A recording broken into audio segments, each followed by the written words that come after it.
نعاودو نوليو نشوفو.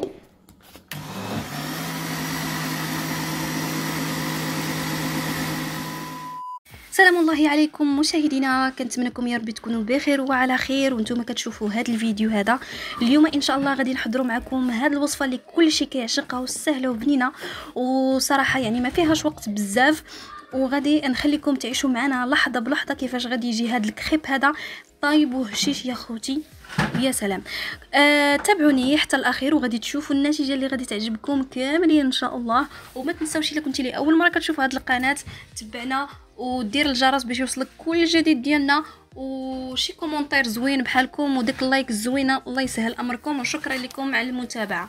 فوالا كما كتشوفوا، باش ما تنساوش المكونات سكرينيو الشاشه اللي قدامكم باش هكا منين تبغوا توجدوهم تلقاو كل شيء بالتفاصيل ديالو.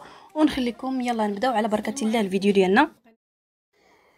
المكونات بسيطه جدا. عندنا واحد نص لتر ديال الحليب، 4 المعالق سكر سنيده، 2 معالق من الزبده، 3 ديال البيضات، و ساشيه ديال الفاني، والطحين على حساب الخليط ديالنا. غادي ناخذ واحد الخلاط كهربائي كما كتشوفوا. غادي نوضع الحليب ديالي هو الاول، وغادي نكب داك نص لتر حليب. من بعد غادي ناخذ 3 ديال البيضات. حاولوا ما ديروش بحالي في الاول، حاولوا ديروا شي زلافه، كبوهم دوك 3 البيضات باش ما التفات ديال ان القشور يطيحوا لكم وصافي. يعني ديروهم في شي زلافه حتى ديروا دوك 3 البيضات ومن بعد زيدوهم في الخلاط. من بعد كما كتشوفوا ضفت 4 ديال المعالق سكر سنيده، ساشيه ديال الفاني، وغادي ناخذ 2 معالق ديال الزبده ديال الطاسه كما كتشوفوا. غادي نضيفهم، غنوضع الخلاط فوق المحرك، غادي نخليهم يتخلطوا مزيان، وغادي من بعد غنبقى نضيف لهم الدقيق على حساب. يعني كيكون الدقيق المزيان اللي كيشرب دغيا، وكاين الدقيق اللي خصك تبقاي ديري عينك ميزان. كما غتلاحظوا معايا في الفيديو انا قلت انني ندير 4 ديال المعلقات ديال الطحين كما كتشوفوا عامرين، وقلت غادي نخلط ونشوف.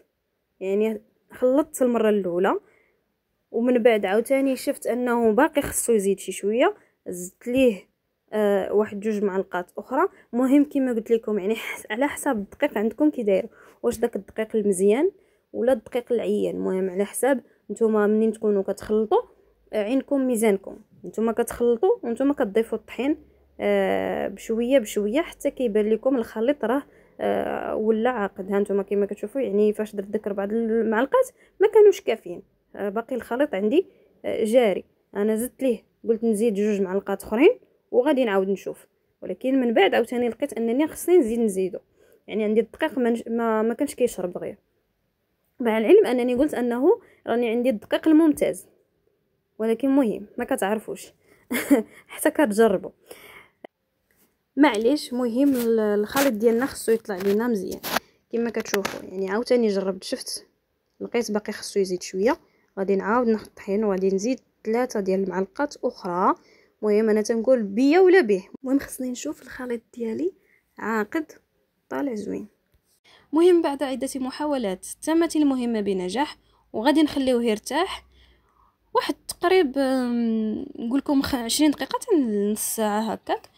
وغادي نوضعو فوق البوطه المقله كتكون خاصه بهاد الكريب وديال البغرير، وغادي تعمري المغرفه يعني ما تكونش عامره بزاف باش منين تخويها تجي الطبقه رقيقه، ما يجيش داك الكريب غليظ. يعني خص تكون رقيقه كما كتلاحظي معايا في الفيديو. وما تخافوش راه عن تجربه، الاولى الا ما صدقت لكمش مزيانه راه ديما ديك الاولانيه كتخرج خايبه، من بعد عاودي المحاوله الثانيه راه كتطلع من داك الشيء.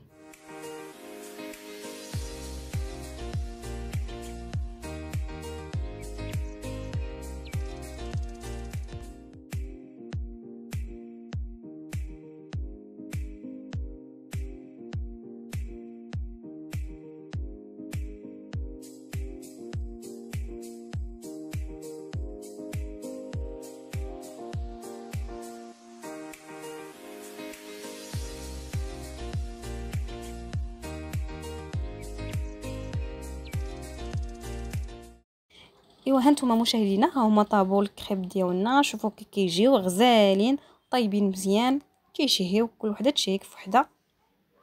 بالنسبه للتزيين كيبقى على حسب الذوق ديالكم، كله كيفاش يدهن دوك لي كريب.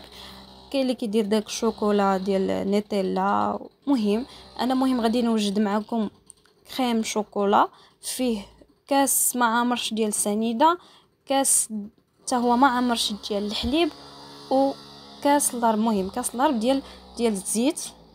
وغادي ناخذ 3 د المعالق ديال الكاكاو، وغنوضعهم كاملين في خلاط كهربائي وغادي نخلط.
فوالا كما كتشوفوا مشاهدينا، شي حاجه تصاوب بها بيدك راه كتكون احسن واحسن واحسن.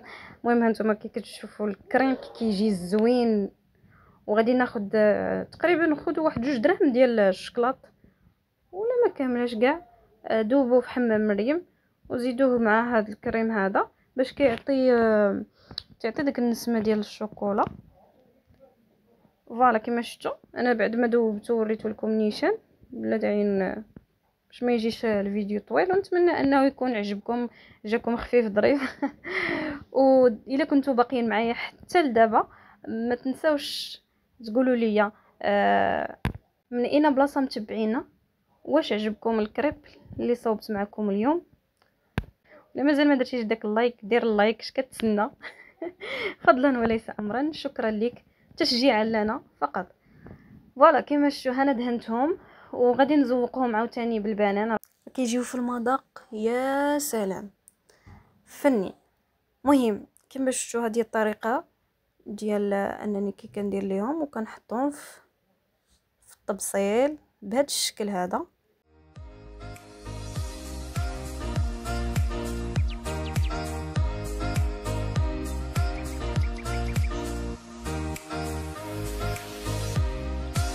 واخيرا مشاهدينا هذا هو الفيديو ديالنا، نتمنى يكون نال الاعجاب ديالكم. وما تنساوش الا كنتوا مازال ما اشتركتوش في هذه القناه اشترك القناه وضغط على الجرس باش يوصلك كل جديد ديالنا. ومرحبا بك شي لايك وتعليق زوين، وقولوا لي في الفيديو الجاي شنو تبغيوني نوجد لكم. ومرحبا بكم جميعا وشكرا لكم على المشاهده.